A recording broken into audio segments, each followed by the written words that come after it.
Bonjour, bonjour, bonjour mes frères et sœurs. Comment allez-vous ce matin mes frères et sœurs? J'espère que vous allez bien avec la grâce de Dieu ce matin. Aujourd'hui, c'est avec plaisir que Sœur Yolande fait cette vidéo pour à nouveau faire une lecture dans Genèse chapitre 23 avec vous ce matin. Mais tout d'abord, nous remercions le Seigneur pour sa grâce, pour son amour, sa compassion envers chacun de nous, mes frères et sœurs. Nous remercions notre Dieu merveilleux, notre Dieu magnifique, pour toute sa toute puissance envers chacun de nous. Parce que si nous sommes encore là, c'est grâce à lui. Si nous respirons encore, c'est grâce à lui. Si nous avons ce souffle de vie, c'est grâce à lui, mes frères et sœurs.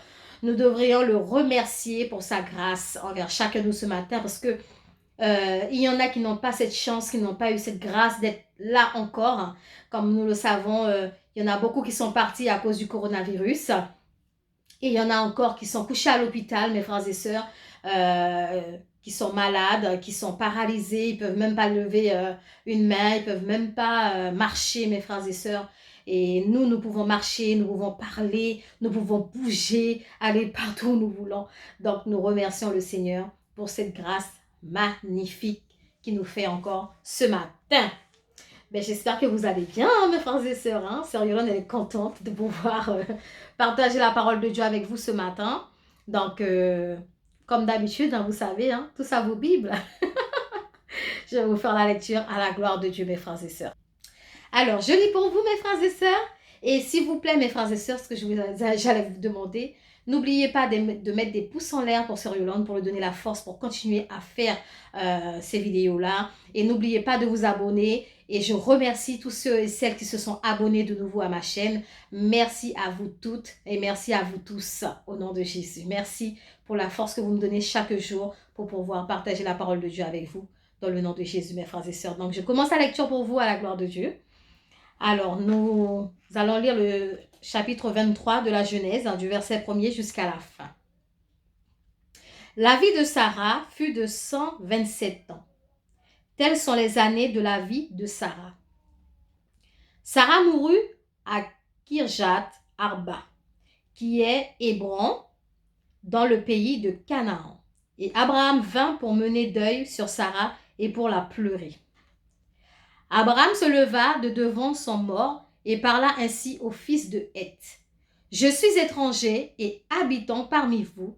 Donnez-moi la possession d'un sépulcre chez vous pour enterrer mon mort et l'ôter de devant moi. » Les fils de Heth répondirent à Abraham en lui disant « Écoute-nous, mon Seigneur, tu es un prince de Dieu au milieu de nous. Enterre ton mort dans celui de nos sépulcres que tu choisiras, pardon. Aucun de nous ne te refusera son sépulcre pour enterrer ton mort. » Abraham se leva et se prosterna devant le peuple du pays, devant les fils de Heth. Et il leur parla ainsi. « Si vous permettez que j'enterre mon mort et je l'ôte de devant mes yeux, écoutez-moi et priez pour moi, Ephron, fils de Tessochar, de me céder la caverne de Macpéla qui lui appartient à l'extrémité de son champ, de me la céder contre sa valeur en argent, afin qu'elle me serve de possession sépulcrale au milieu de vous. » Ephron était assis parmi les fils de Heth. Et Ephron, le Héthien, répondit à Abraham en présence des fils de Heth et de tous ceux qui entraient par la porte de sa ville. « Non, mon Seigneur, écoute-moi.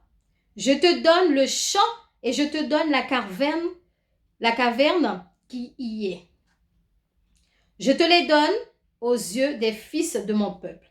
Enterre ton mort. » Abraham se prosterna devant le peuple du pays. Et il parla ainsi à Ephron en présence du peuple du pays. « Écoute-moi, je te prie. Je te donne le prix du champ, accepte-le de moi, et j'y enterrerai mon mort. » Et Ephron répondit à Abraham en lui disant, « Mon Seigneur, écoute-moi. Une terre de 400 cycles d'argent, qu'est-ce que cela entre moi et toi enterre ton mort.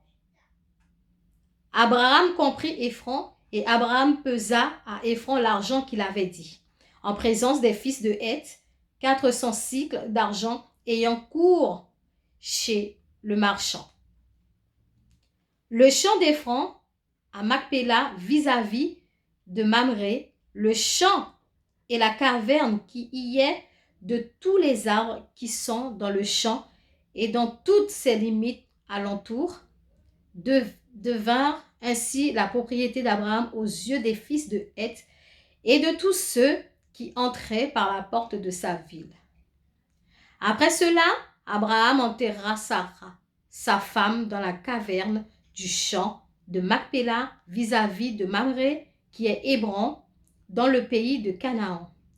Le champ et la caverne qui y est demeurèrent à Abraham comme possession sépulcrale acquise des fils de Heth. Parole du Seigneur.